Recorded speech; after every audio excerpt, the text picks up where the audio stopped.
Hello, this is Dr. J, back with the final episode of Let's Play The Legend of Zelda Ocarina of Time. It's time to enter the final area of the game, Ganon's Tower. By the way, sorry if my voice was clipping in the previous episode. I didn't even change any of my audio settings, so I don't know why it suddenly got louder for some reason. Okay, this place is filled with fire keys. Screw them, so we're just gonna run on past. Hopefully we didn't need to kill them to get a key or anything. Alright, Dinalfos. This is more my speed.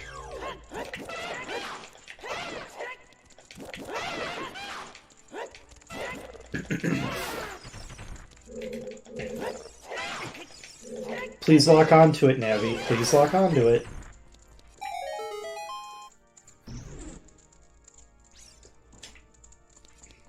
So this reminds me quite a bit of Aghanim's Tower in A Link to the Past, where it's basically a long linear combat gauntlet.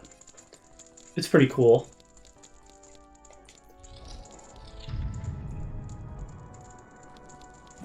Aha, this time Stelphos.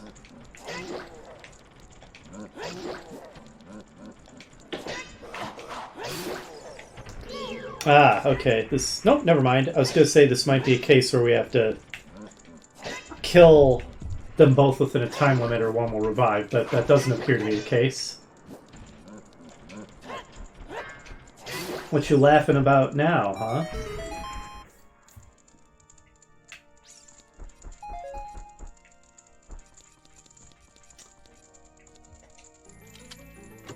And what's in this fancy chest?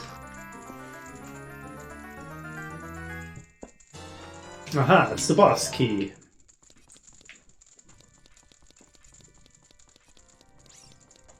Oh, and here's my cat, right on schedule.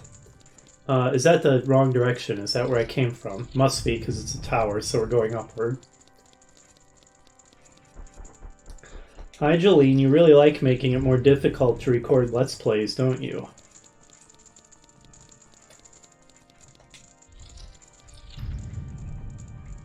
Aha, a pair of iron knuckles. Now this'll be fun.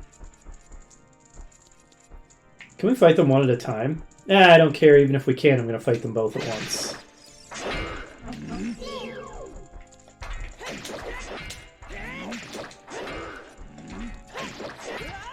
Oh, wow. That guy's fast. I didn't even do a jumping slash and he got me.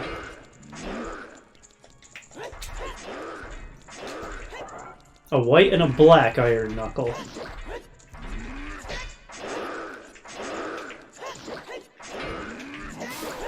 One down.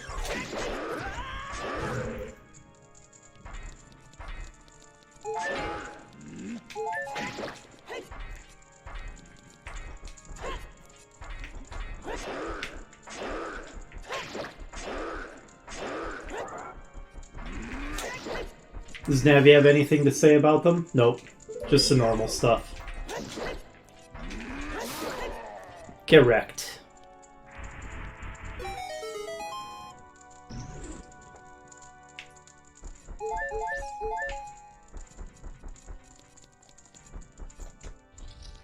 What's next? Is that the best you can throw at me, Ganon?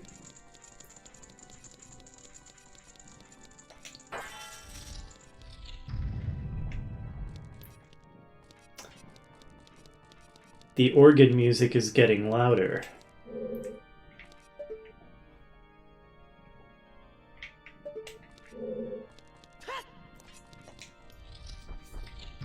And louder still. I'm coming for you, Ganon.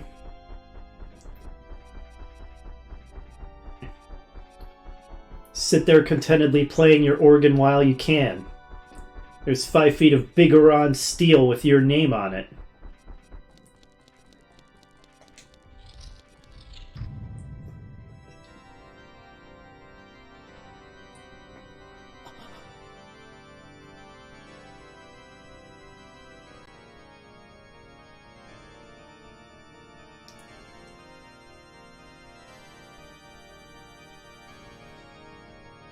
It's a little cliched, but you have to admit, Ganon does have a sense of style.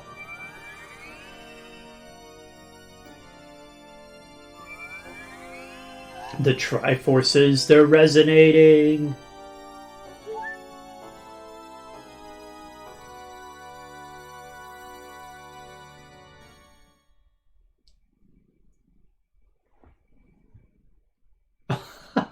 I legitimately didn't remember that he said exactly that. That's funny.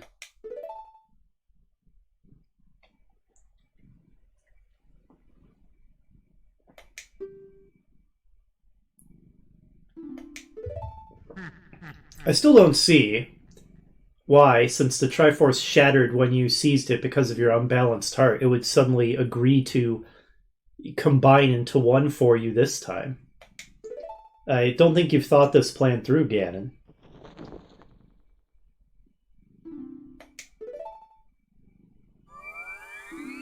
I don't follow your orders.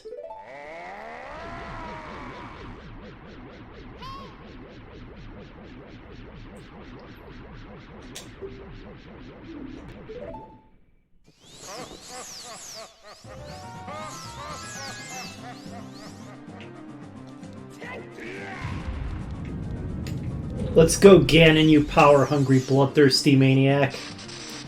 We got some practice for this fight when we fought his Phantom. A little foolish of him to send a simulacrum to deal with us, a weaker version for us to train on. I still do not really have the timing for this down. Link's swing honestly feels pretty slow to me. Alright. We're off to a good start, as usual.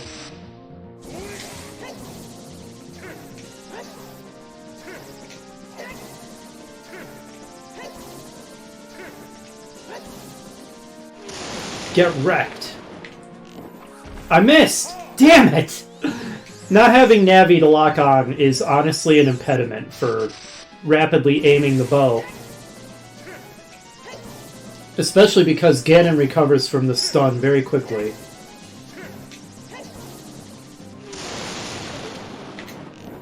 That's better. Now we can lock onto him. Getting some hits with the Bigoron sword? Okay, just a couple.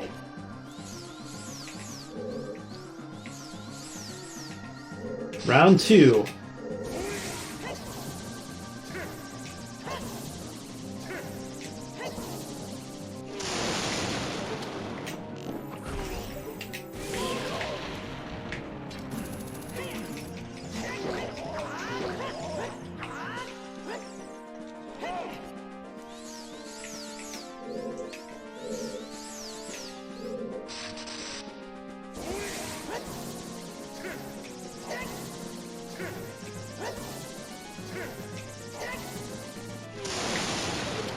Ah, dang it. Okay, we just managed to get him in time. No! No! Oh, that sucked! Oh! Missed with the long shot. Damn it.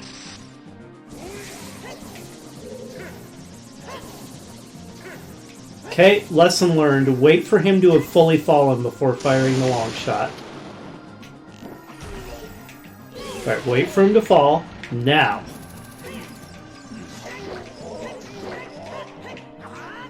I'm having a lot of trouble getting more than 2 hits in on him.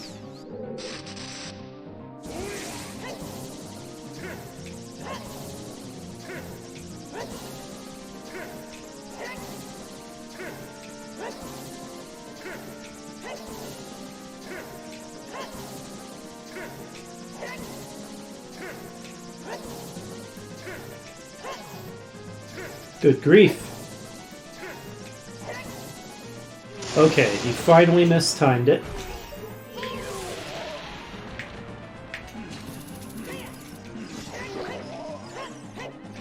I'm starting to doubt the hookshot strategy. It kinda... My model is inside his when I do that, and it's really awful for targeting him.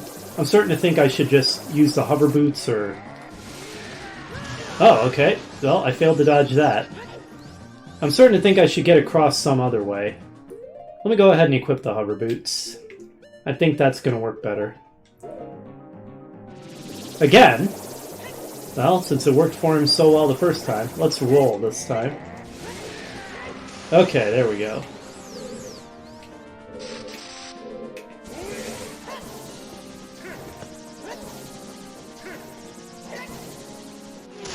Ah, that didn't take long that time.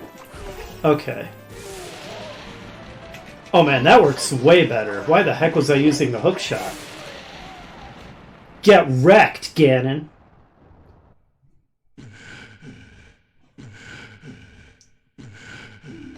That's right.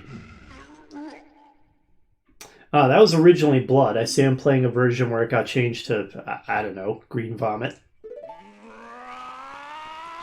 Unnecessary censorship.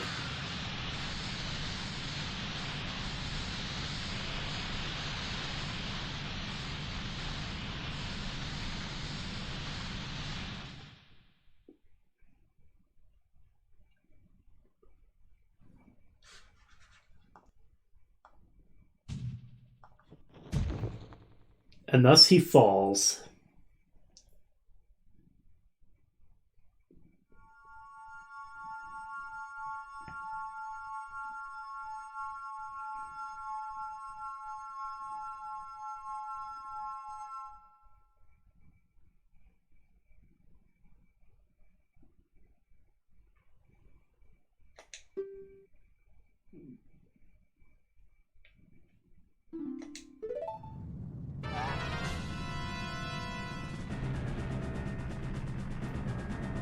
And he's a load-bearing boss, which kind of makes sense given that he conjured all this with the Triforce of Power. Which means we need to get out of here because with him dead... Oh, or he actually did it deliberately and activated a magical self-destruct mechanism. Never mind, my explanation is nonsense. Okay, let me get these ridiculous hover boots off. Last thing we need is to be dealing with ice physics on our mad escape from the tower. Once again, I feel like I'm playing Resident Evil 4. With a frantic escape from the island. Or Metroid. Frantic escape after defeating Mother Brain. Oh, whoa, camera. Alright, and somehow Zelda can use her power to open up those barred gates. Very useful. Thank you, Zelda.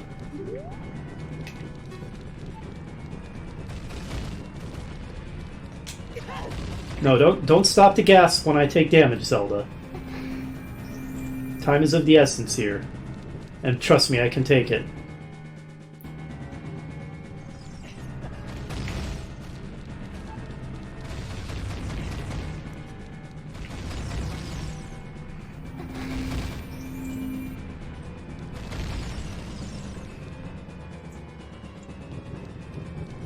Okay, that's a lot of enemies. You know what? I think I finally found a good point to use Nehru's Love.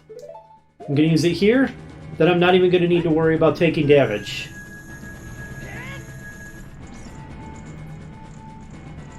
Perfect. Alright, where'd Zelda go?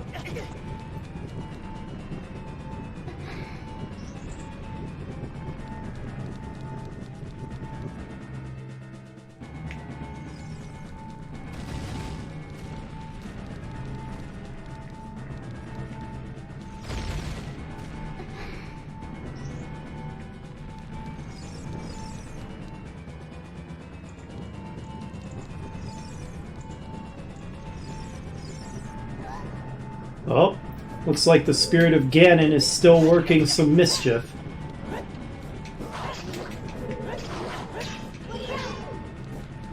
Man, Nehru's Love lasts a while. Ordinarily, invulnerability is not that good because it doesn't last very long, but this one's awesome.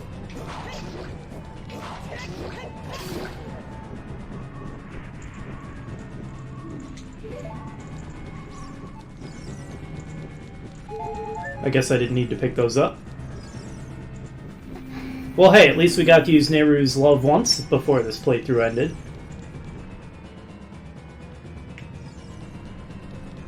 Let's go, go, go!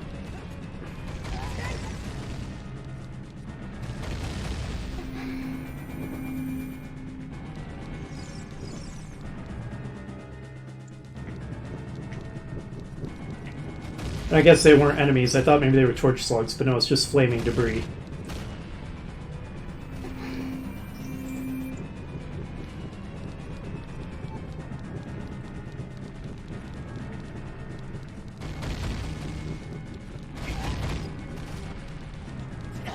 Seriously, Zelda, don't worry about it. I'm fine. You have no idea how many heart containers I have.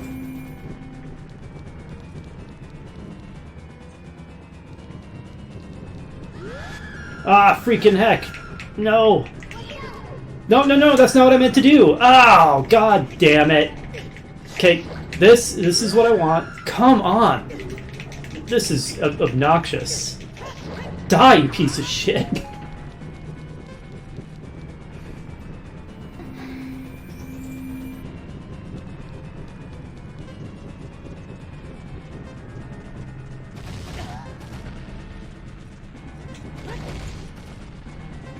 Alright, we're out.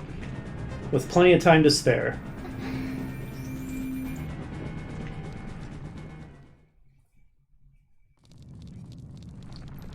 And then Ganon's evil castle falls.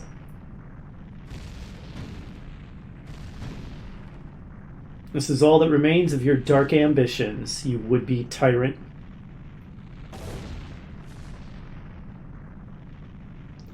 You might have thought yourself powerful, but all comes to ruin in the end.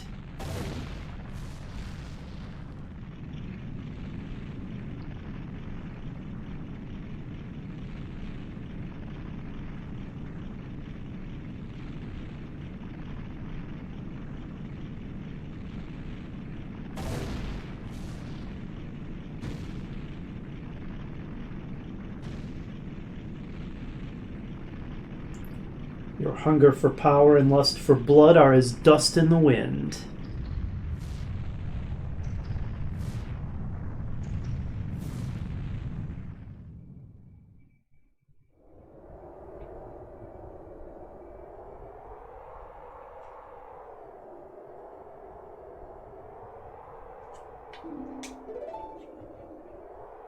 That was quite the epic quest, wasn't it, Zelda?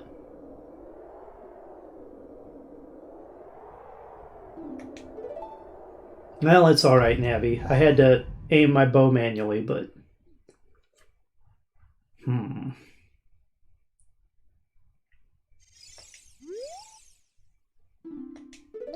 Good question. What could still be living within this utter desolation?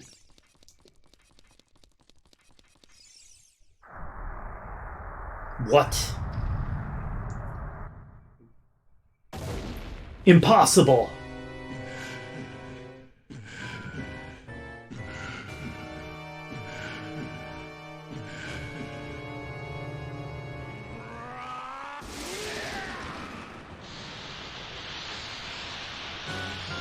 His lust for power is going berserk.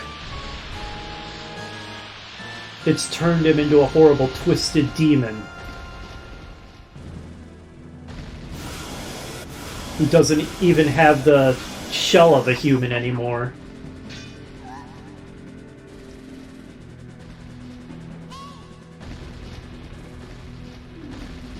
All right. This time, we fight Ganon's true form that reflects the evil in his heart. Oh, my sword is unequipped. That's a problem.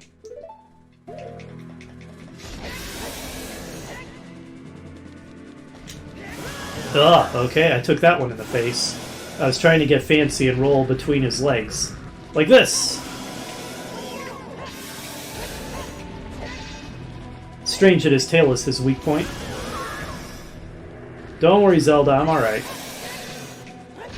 Especially if I cast Nehru's Love again. Behold the power of the goddesses, Ganon.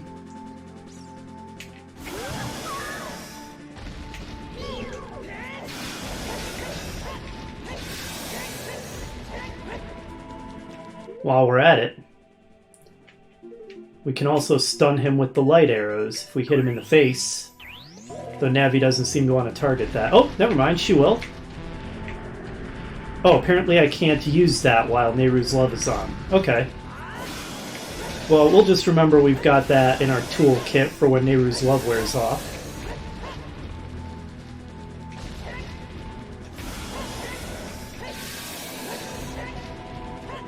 This is such an awesome epic battle, by the way, and the design on Demon Ganon is superb.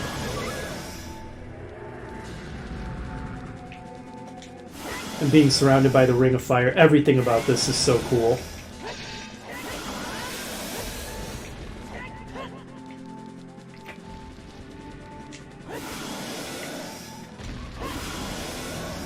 Alright, it's wearing off. No problem. We've got more tricks up our sleeve. Like that.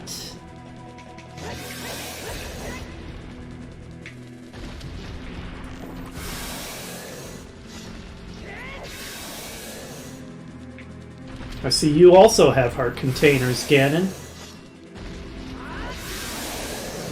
But that vulnerability to the light isn't doing you any favors. Okay. Now we have to go get the Master Sword. The Blade of Evil's Bane is the only thing that can deal the final blow. Unfortunately, he is revived. We have to deal the final blow with the Master Sword, but we don't have to get him down to 0 hit points with it. Alright, round 2.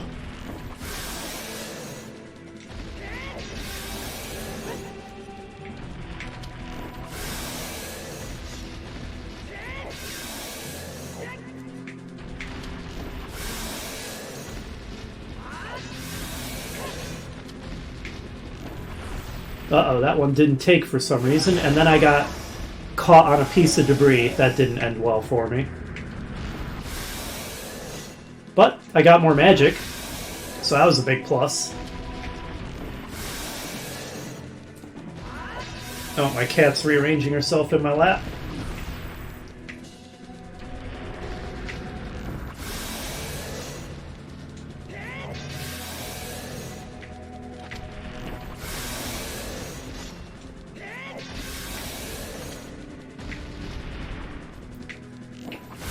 Triforce of Power certainly is giving Ganon an incredible amount of strength and durability.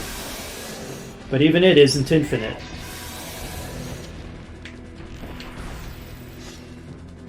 Do we have enough for one more shot? Nope. Alright. Well then, one-on-one. No tricks.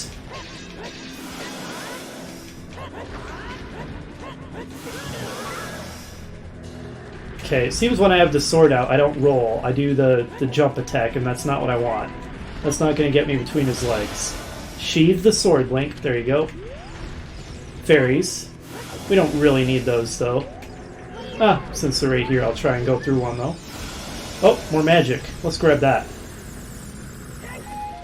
There we go.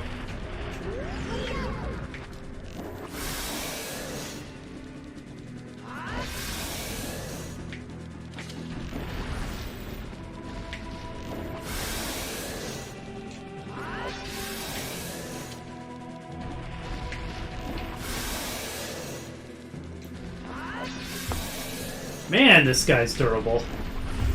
Alright, we're out of magic again. Okay, nope, didn't mean to pull out my sword. Sheath it. There we go.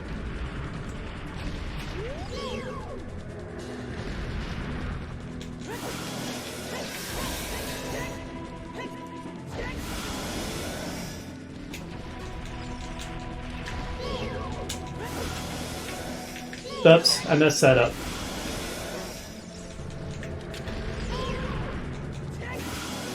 Ah, I messed it up again. What I'm doing is, I'm thinking that I'm losing the Z target and I'm retargeting, but I don't lose the Z target when I go through his legs. So I need to stop that.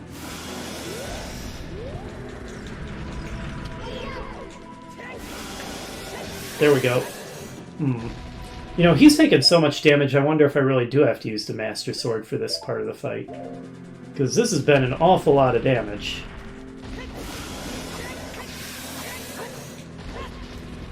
Maybe he's just that durable.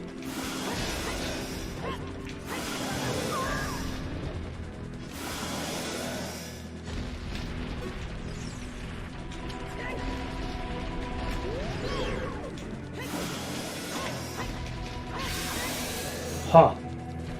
Okay. Whoa, he's getting fast. Oh, alright, and I hit the fire on the side.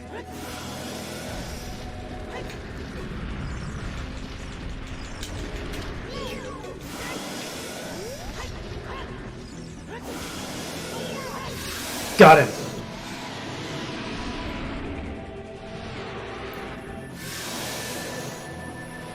Hey, thanks, Zelda.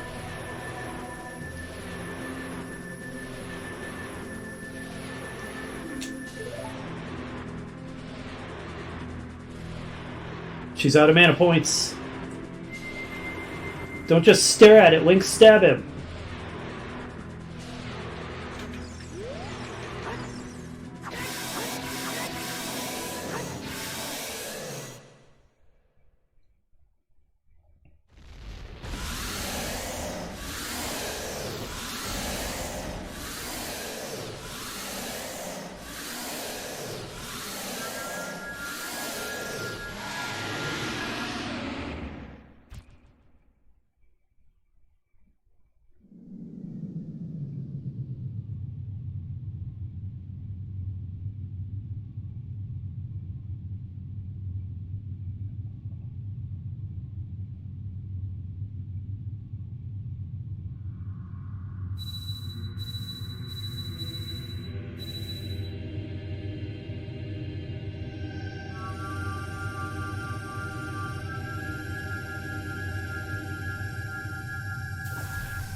That's quite the frightening face. That's a lot of rage and hatred in that expression.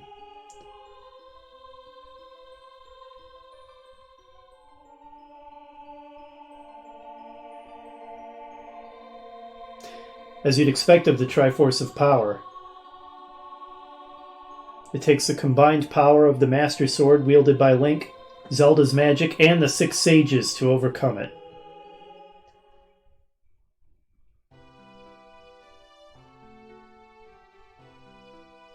But overcome it we did.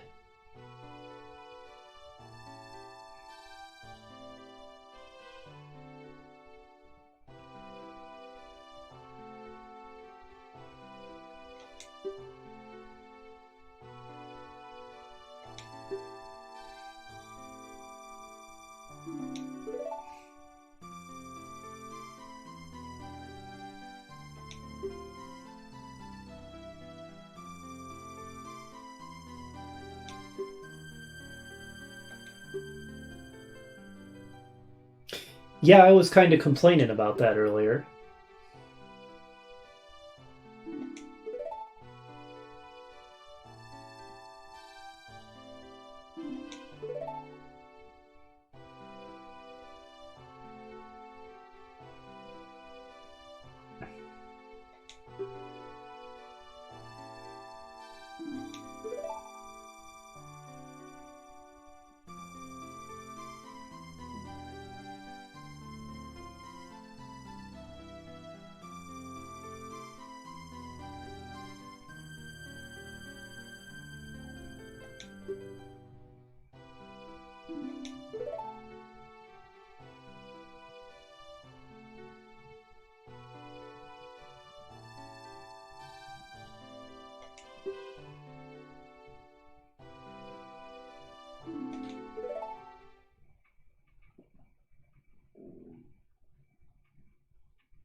This creates some unresolvable time paradoxes, which led Nintendo to creating the whole alternate timelines layout to try to cram all the different Zelda games together. I've heard that they're no longer really considering themselves bound by that, and I think that's for the best. I think it's overly restrictive, trying to force themselves to cram everything that they make into that branching timelines idea, and that it just inhibits creativity. I never even cared that much for it myself. I think it's fine if some of the Zelda games don't really fit neatly together and can just be considered their own separate things. That said, this game clearly works very well as a prequel to A Link to the Past, which in turn works well as a prequel to the original Legend of Zelda, An Adventure of Link. So now that I've completed this game for, I think this is the 4th time, does it still hold up? Yeah, it absolutely does. This game is incredibly fun to play. I mean, yeah, I have some complaints here and there about the controls. They're not 100% perfect, but for the most part, they're really good. It's relatively rare that I feel like they're inhibiting me or not doing what I want. And it was really revolutionary with the control scheme when it first came out. I like the story. I like the characters. I like all the environments. The atmosphere is just incredible. There are some locations in this game that do such a good job of creating like a mystical atmosphere or a holy atmosphere or a dark and creepy atmosphere. A lot of the dungeons are just awesome with the vibe they make. Even with the really primitive 3D graphics, I can absolutely immerse myself in the setting of this game, which is an impressive achievement.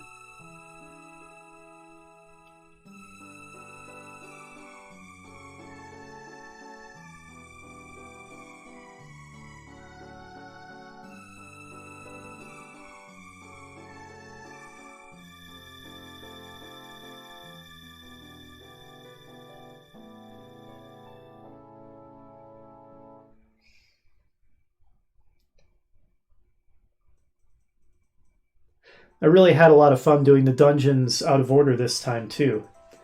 I mean, in a way, you can't really do them out of order because it's clear the game was intentionally designed so once you get to the future, you have a lot of freedom to do the dungeons in a different order.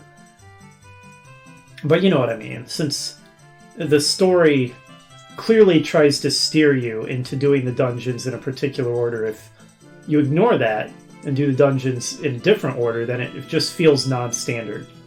I hadn't done that before, and it was a lot of fun. I'm surprised at how fresh it made the game feel. I also think it was a good decision for me to not 100% the game. I did 100% the game the first time I played it. Oh, there's Waifu Malin, still adorable. And I'm glad that I did it once. But some of the secrets aren't that much fun. Like, tracking down all 100 Skulltulas to me feels more like a chore than an enjoyable thing to do. That huge Goron should be causing massive earthquakes dancing like that. I still don't understand how Gorons have that incredible variability in their physiological size. It's ridiculous. Mido and King Zora hanging out, being lonely together. That's weirdly heartwarming. And yet also sad.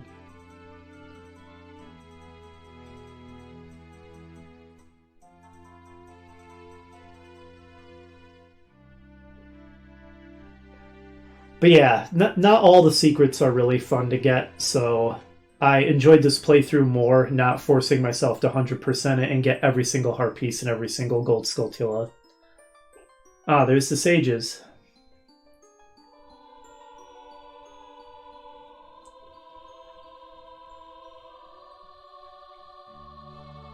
The dungeons are the highlight, as they're the highlight of almost any Zelda game, except Breath of the Wild, which pretty much made its focus the overworld. But there are a lot of overworld locations in this game that are a lot of fun too.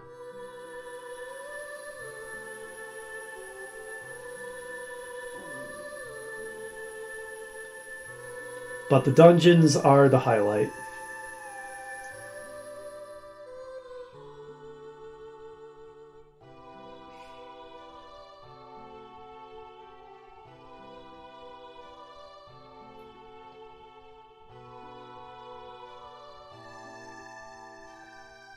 And then Navi leaves us, a parting of the ways, which is oddly sad considering how annoying she was. I'm not really sure exactly why she leaves there either. I mean, yeah, her mission is done, but I don't see why she couldn't still hang around with Link if she wanted to.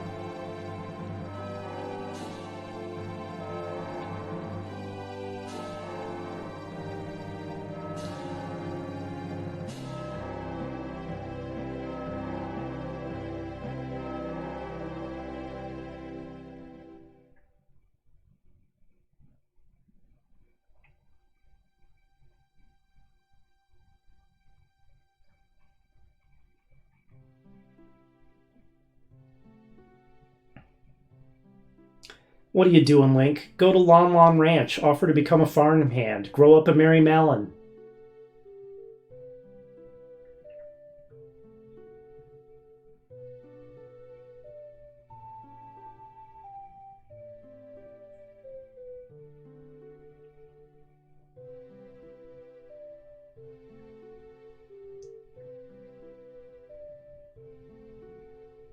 Because of, well, excuse me, because of that scene there, once upon a time, some fans had suggested that this story of this game was actually a time loop, which is obviously completely non-canon ever since Nintendo came out with the whole branching timelines idea and all that. It also doesn't entirely make sense because if this were meant to be a time loop, then Navi should still be with us and shouldn't have left us. Even so, it's an interesting idea to think about. Just kind of an interesting thought experiment. Well, that's been The Legend of Zelda Ocarina of Time. Honestly, this might be the last time I ever play this game, because even games I love as much as this one, you don't want to overdo it. I think clearing this one 4 times is probably enough. Regardless, though, man, what an awesome game.